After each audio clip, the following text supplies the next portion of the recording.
After years of humiliation and betrayal by the cruel Graves family, I finally took my revenge and watched their empire shatter before my eyes. I stand frozen at the entrance of the Waterford Hotel's grand ballroom, my fingers clutching my modest navy dress. The crystal chandeliers cast prisms across the room, illuminating Boston's elite in their natural habitat. They laugh too loudly, kissing cheeks that have never felt genuine warmth, trading stock tips disguised as pleasantries. Julian's hand rests at the small of my back, reassuring. Then, suddenly, it's gone. "There you are," Camille Graves says, approaching with a champagne flute balanced between manicured fingers. My sister-in-law, soon-to-be bride and architect of 1,000 small humiliations, wears a serpentine smile that never reaches her eyes. "I wasn't sure you'd make it.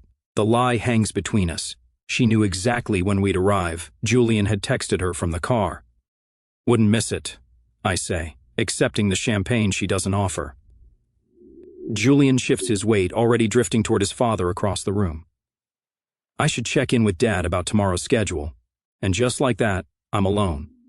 I follow Camille past tables draped in cream linens, each set with precise crystal stemware catching the light, name cards, and perfect calligraphy. She leads me through the entire ballroom, past every table, until we've completed a full circuit. "That's odd," I say, stopping. "I don't see my place setting." Camille's smile tightens. She leans close, her breath warm against my ear. Only essential guests get seats at a Graves Pierce affair. Her voice carries just enough for nearby guests to turn. Heat crawls up my neck. "There must be some mistake," I say. Julian reappears, champagne in hand, eyes darting between us. "What's going on?" "There's no place for me," I say. 3 years of marriage, and I still sound surprised when his family pulls these stunts. "Don't make a scene, babe." "We'll figure something out," Julian says, his hand returning to my back, but lighter now, barely touching. Across the room, Donald Westbrook observes our exchange, his weathered face impassive. At 68, the billionaire carries himself with the confidence of a man who has survived 1,000 calculations just like this one. 3 years earlier, I stood at a podium as a scholarship recipient, presenting at a business ethics panel. Julian approached afterward, charming and curious. "I've never heard anyone challenge the Millerson acquisition so effectively," he'd said. 2 months later, he introduced me to his family. His mother had looked me over with practiced politeness. How interesting that Julian's found someone so different. Their code for a girl from Indiana who'd never summered on the vineyard or known which fork to use first. The corrections came subtly at first. Julian's mother guiding my hand to the correct water glass. His father interrupting my stories with what Marley means to say. Camille's constant little jabs pointing out my quaint upbringing, my adorable attempts to understand their world, and Julian slowly surrendering, first defending me, then deflecting, finally joining their gentle mockery. "Marley's still learning," he'd say, as if my entire life before him had been mere preparation for the glory of becoming a proper Graves. Even now, his hand on my back feels like an apology he'll never actually speak. "Attention, everyone," Camille says, tapping her glass, gathering the room. "I'd like to propose a toast." The crowd quiets. Julian guides me to stand awkwardly at the edge of a table where no chair awaits me. Camille raises her glass to new beginnings and strategic partnerships, her eyes flicking to Donald Westbrook. Even if some of our distinguished guests remind me of those turkey buzzards circling along Wall Street, waiting for the next unfortunate victim, laughter ripples through the crowd. Gregory Graves, my father-in-law, laughs loudest, his eyes fixed on Westbrook's reaction. The old man doesn't flinch. His gaze remains steady, calculating, cold. I recognize that look, not wounded pride, but the quiet assessment of a predator deciding exactly where to strike. Westbrook raises his glass slightly, nodding to Camille with a tight smile. I've seen that look before in boardrooms, in negotiations, in moments before someone loses everything. My hands shake as I step onto the terrace. The night air cools my flushed skin as Boston's skyline glitters below, indifferent to the humiliations happening behind its windows. They never change, do they? I turn to find Jade Westbrook beside me, Donald's daughter and the only person in this circle who's ever treated me like a human being rather than an inconvenience. At least they're consistent, I say, forcing a smile. Jade glances back toward the ballroom. Dad's pulling out of the Graves deal. The words stop my breath. What? He's just waiting for the right moment after tonight's little performance, she says, shrugging. He likes you, you know.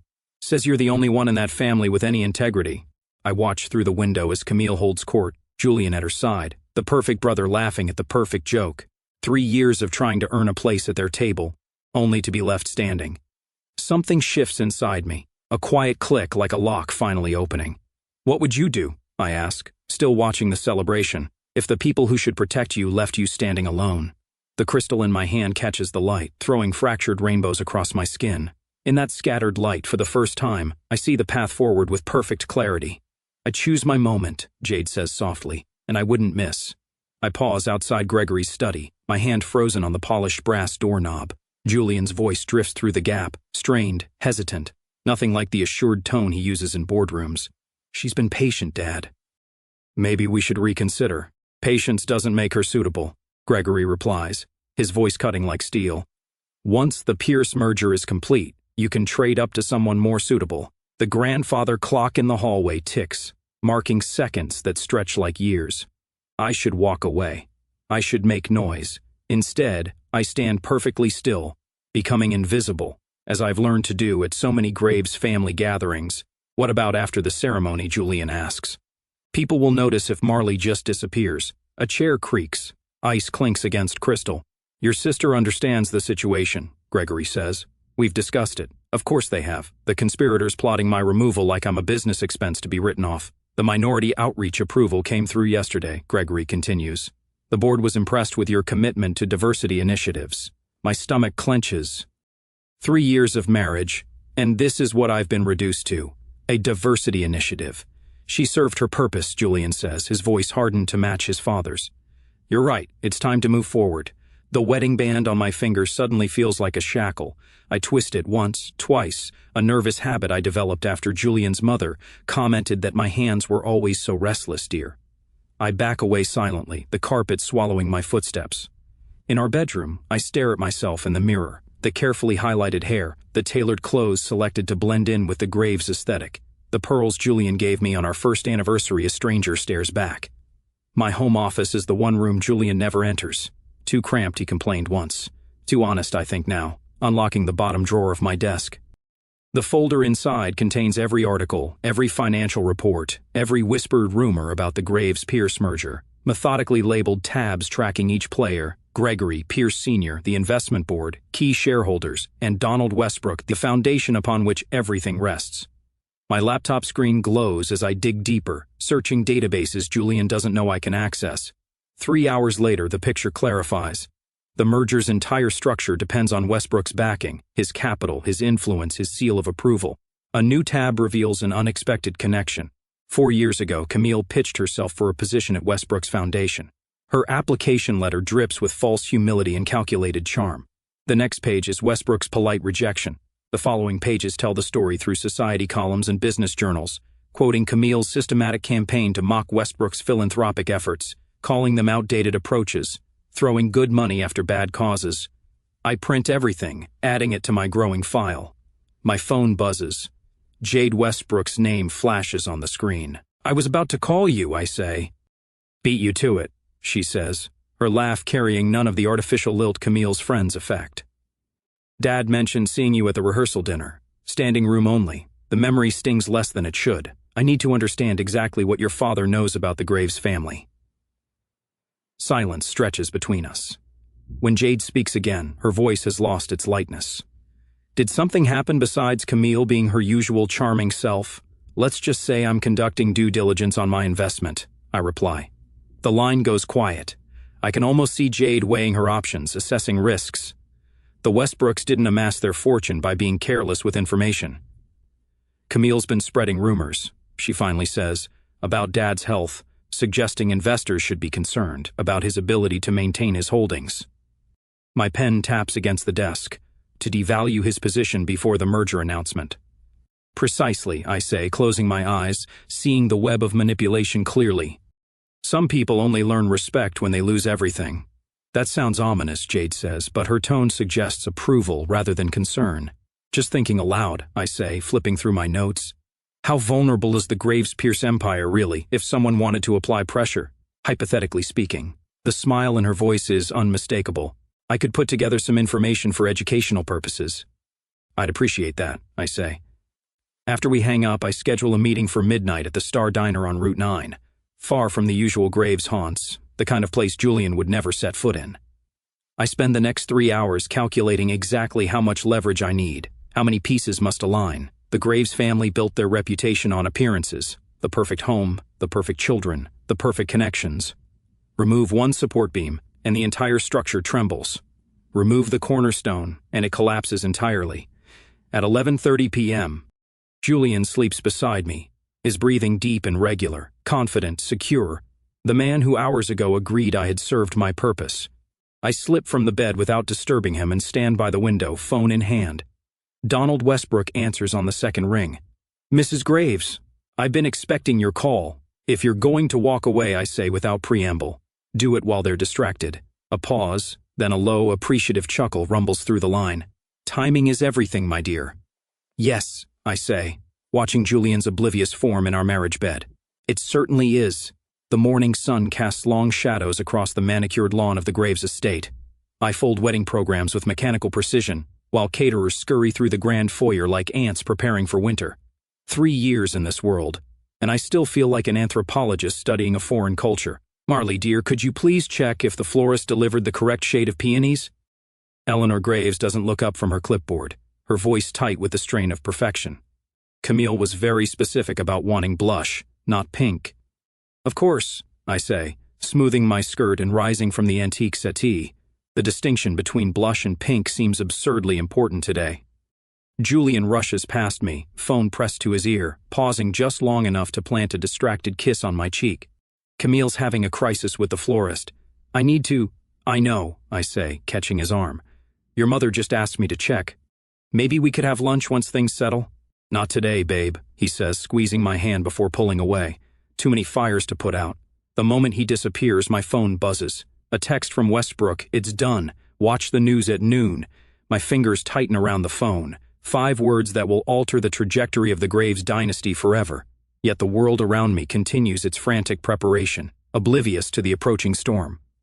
I slip the phone into my pocket and head toward the East Wing, where Julian set up his temporary office. The door stands ajar. His laptop glows on the mahogany desk, abandoned in his rush to solve Camille's latest catastrophe. I shouldn't look, but something about Julian's carelessness, with his belongings and with me, propels me forward. An email thread with Camille sits open on the screen.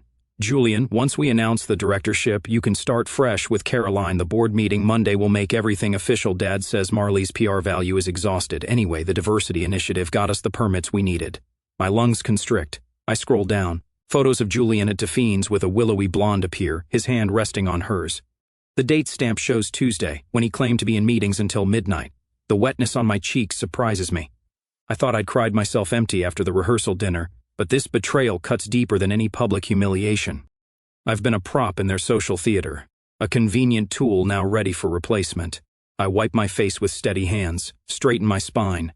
Tears won't fix what's been broken, only calculated action will. I move the emails to a folder and forward the entire thread to my personal account before closing the laptop exactly as I found it.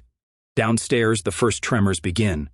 Gregory Graves stands in the study doorway, his face ashen as he clutches his phone. "What do you mean, unusual trading activity?" His voice carries across the marble entry. "Nothing moves until after the wedding. That was the agreement." He catches me watching and slams the study door. Within minutes, men in dark suits arrive through the side entrance. The family's financial team never uses the front door. They rush past without acknowledging me, as always. In the breakfast room, Camille's future father-in-law, Harrison Pierce, corners Gregory with urgent whispers. My sources at Morgan say something's happening. "Please tell me you haven't—" "Not here," Gregory hisses, steering the older man toward his private study. The caterers exchange glances, sensing the shifting atmosphere like animals before an earthquake. Money has its own weather patterns, and the barometric pressure is dropping rapidly. "You're up early," Jade Westbrook says, appearing at my elbow, resplendent in emerald silk that matches her eyes. She squeezes my hand, her touch conveying what words cannot in this surveilled space. "Slept well, like someone with nothing to hide," I reply.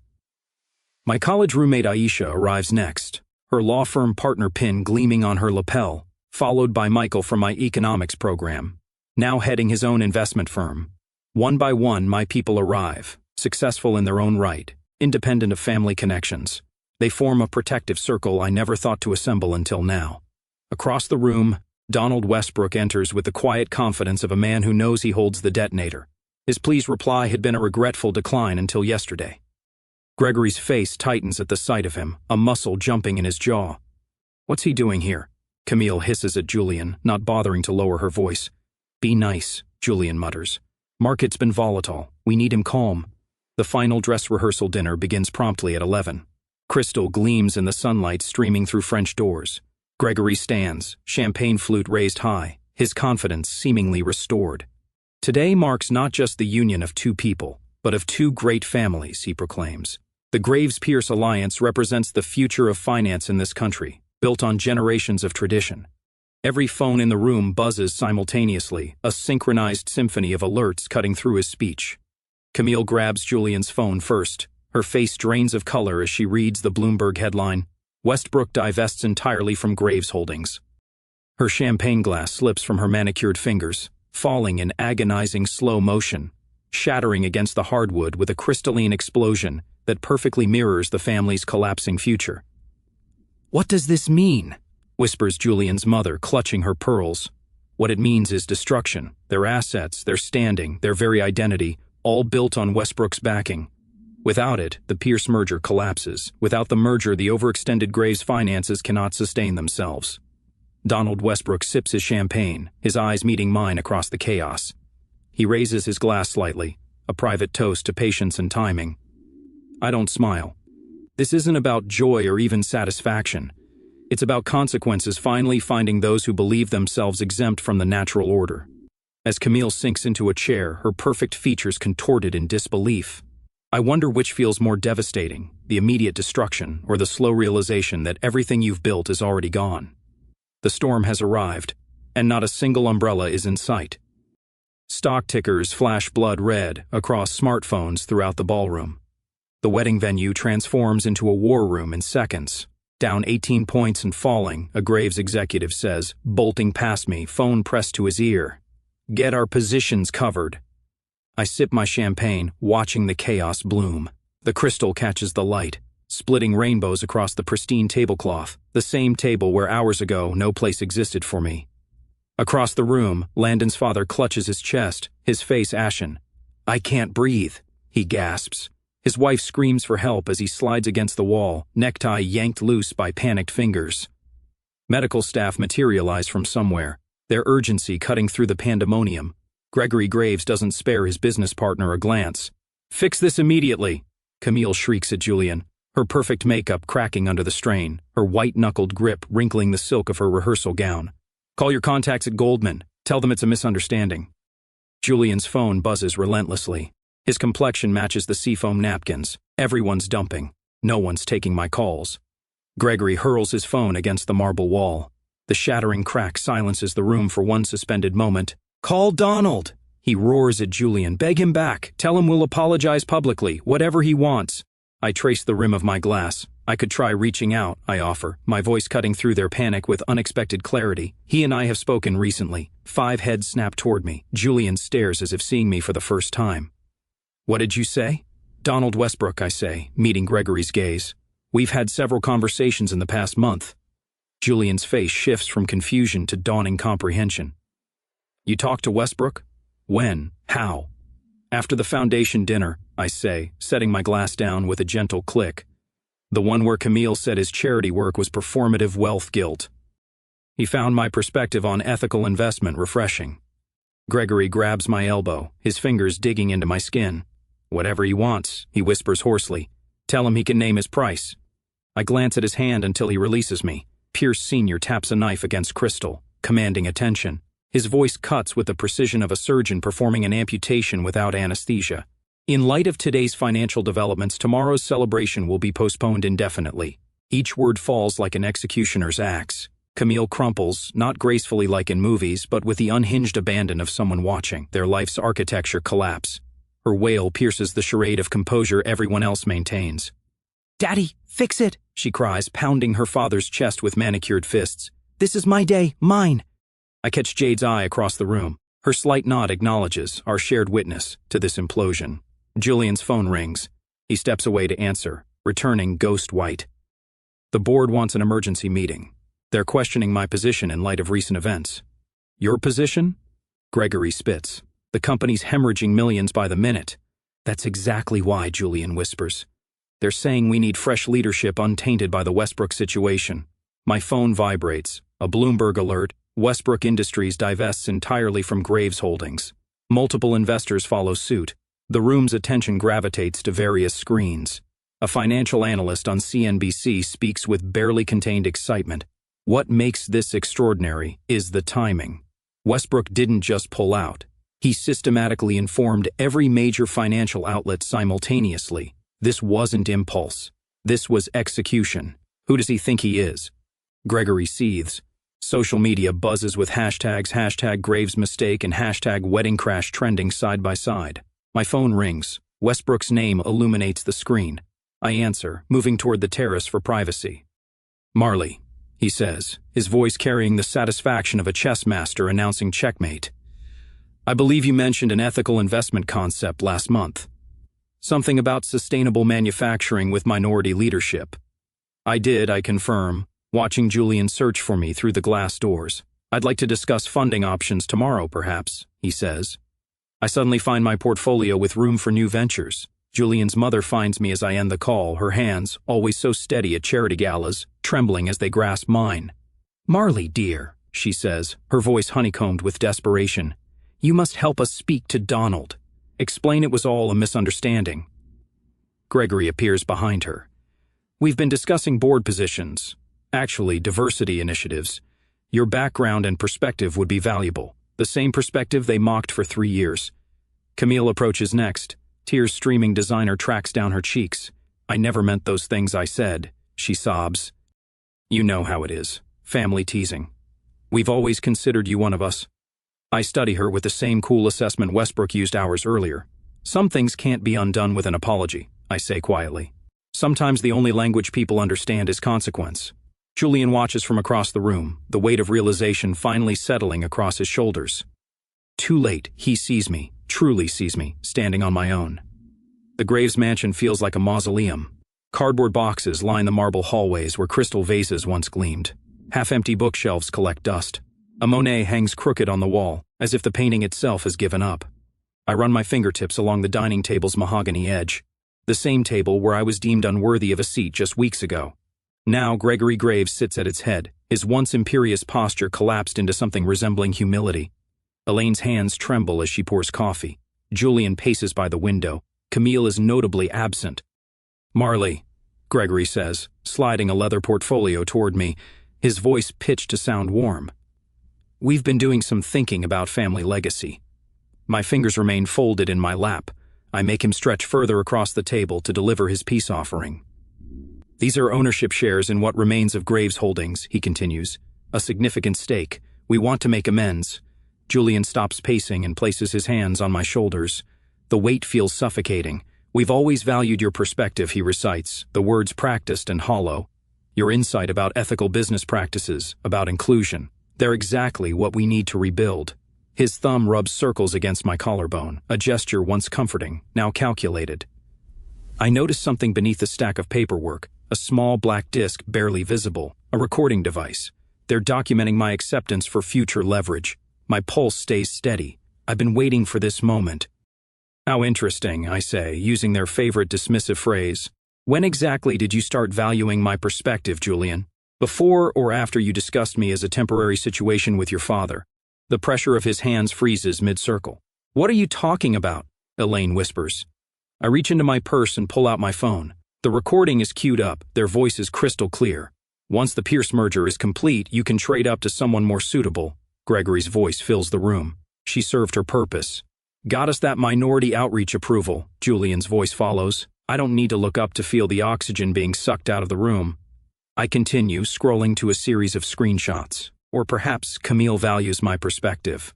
These text messages to you, Julian, about my adorable attempts to use the right fork and backwater accents suggest otherwise. Gregory's face has gone from pale to gray. Marley, we can explain. I've been in talks with Westbrook for weeks, I interrupt, closing their portfolio without opening it. Not for revenge, but because he recognizes value where you never did. You betrayed us, Julian stammers, removing his hands from my shoulders as if I've burned him. I laugh. the sound sharp and unfamiliar even to my own ears. I didn't cause your fall, I simply stopped protecting you from yourselves. Elaine's coffee cup clatters against its saucer. You couldn't possibly. My phone pings. I glance at the notification. That would be your Greenwich estate. The listing just went live. 10 million under market value, but you need liquid assets, don't you? Julian grabs for my phone. I slide it back into my purse. Where's Camille? I ask. Still celebrating her new job opportunity in Austria, Gregory says, his fingers digging into the table's edge. It's not a promotion. It's exile. The Pierce family wants her as far from American business circles as possible after her toast sank their merger. The grandfather clock ticks in the corner, each stroke sounding like a prison door locking. Your trust fund's been decimated to cover margin calls, I continue. Julian, the board meeting tomorrow will strip your father of his remaining directorships. Society columnists who once fawned over Camille are writing about the Graves' rapid descent. Elaine's phone rings. She glances at it, then silences it without answering. The Winthrop Foundation? I ask. That's the third call you've declined today. Funny how your former friends are suddenly too busy to speak with you. Gregory rubs his temples. Camille had to shut down her social accounts yesterday. The mockery became unbearable. I stand, smoothing my skirt. The Blackwell Gala rescinded your invitation this morning, I add. The first of many, I expect. You planned all this, Julian whispers, not a question. No, I say. I simply connected the dots you created. When you can't speak your own truth, the universe sometimes speaks it for you. I pull my house keys from my purse and place them on the table. The sound rings final. I won't be returning. Julian lurches forward, panic breaking through his practiced composure. We can start over. I'll change. I study him, this man I once loved enough to endure 1,000 humiliations. The desperation in his eyes isn't for me, it's for the life raft he thinks I represent. You already did change, I say softly. From the man I loved to the man they wanted. I walk toward the door, my footsteps echoing on the marble floor. Behind me, accusations erupt. Gregory's thundering blame toward Julian. Elaine's tearful insistence that someone call their attorney. Julian's desperate claim that he can fix this. I don't look back. Outside, spring sunlight warms my face.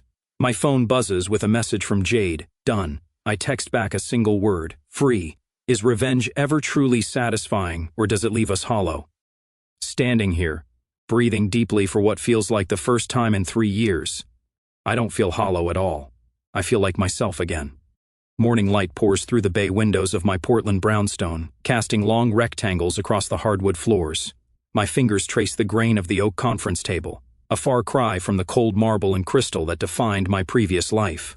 So, we're agreed on the sustainable energy portfolio? I ask, meeting the eyes of my small team gathered in what was once a formal dining room, now my home office. Nadia, our chief analyst, nods. The numbers make sense, and their leadership team has the expertise to scale quickly. Perfect, I say, catching sight of the framed business license hanging on the wall. Harbor Ethics Partners, with Donald Westbrook listed as founding investor. Sometimes, I still can't believe how completely my life has transformed in just 12 months. After the team leaves, I open a letter from Jade that arrived this morning. Dad says you're the daughter he always wanted in business, she writes. Coming from him, that's like being knighted. He's never been prouder of an investment. I trace my fingers over the words, a quiet satisfaction settling in my chest. The man whose calculating gaze I first met across a hostile ballroom now trusts me with his legacy. My phone buzzes with a calendar reminder. Volunteer orientation at the First Generation Scholarship Foundation starts in an hour. The irony doesn't escape me, guiding students from backgrounds like mine through the maze of privilege they'll soon encounter. The doorbell chimes as I slip on my blazer. My friends arrive with balloons and a homemade cake 2 days early for my birthday. We know you're busy tomorrow, says Lynn, arm linked through mine. So surprise. They sing off-key while I blow out the candles, their faces bright with genuine affection. No strategic smiles, no social calculations, just warmth. On my desk sits a newspaper clipping announcing the sale of the Greenwich mansion. Graves' estate sells for 60% below asking. The accompanying photo shows Gregory looking 10 years older, shoulders stooped. Beside it lies Camille's postcard from Austria, unexpectedly reflective. Sometimes I wonder if all of this was worth it. No signature, just her initials. Julian's email sits unanswered in my inbox, the subject line reading, "Closure. Some doors should remain closed. When you're navigating elite circles that weren't built for people like us, remember that their acceptance is less valuable than your authenticity." I say, my words hanging in the air of the crowded auditorium. The young scholarship student who asked the question nods slowly, recognition dawning in her eyes. I spent years trying to earn a place at a table where I was never meant to sit, I continue. But the real power came when I built my own. The applause starts softly, then swells. As I stand on the same stage where I once presented as a student, the standing ovation washes over me like a cleansing tide. Later, I sign the final documents for Harbor Ethics Partners investment in a Detroit-based sustainable energy company founded by two brilliant engineers from historically black colleges. Next week, I'll announce our foundation's donation to the Children's Oncology Foundation, funded by the sale of Camille's seized jewelry collection. The evening settles around me as I work in peaceful solitude, finalizing plans for our community financial literacy program. Reports of Gregory's retirement for health reasons from his remaining business interests crossed my desk this morning. How quickly empires fall when built on shifting sand. The simple band I bought myself after removing my wedding ring catches the lamplight. No diamonds, no family crest. Just a silver circle representing the promise I made to myself. Standing on my porch as twilight blankets Portland, my phone lights up with a message from Westbrook. Ready to change the world? I watch stars appear over a skyline so different from Boston's glittering towers. I already have, I whisper to the night air. True revenge wasn't bringing them down, it was rising without them,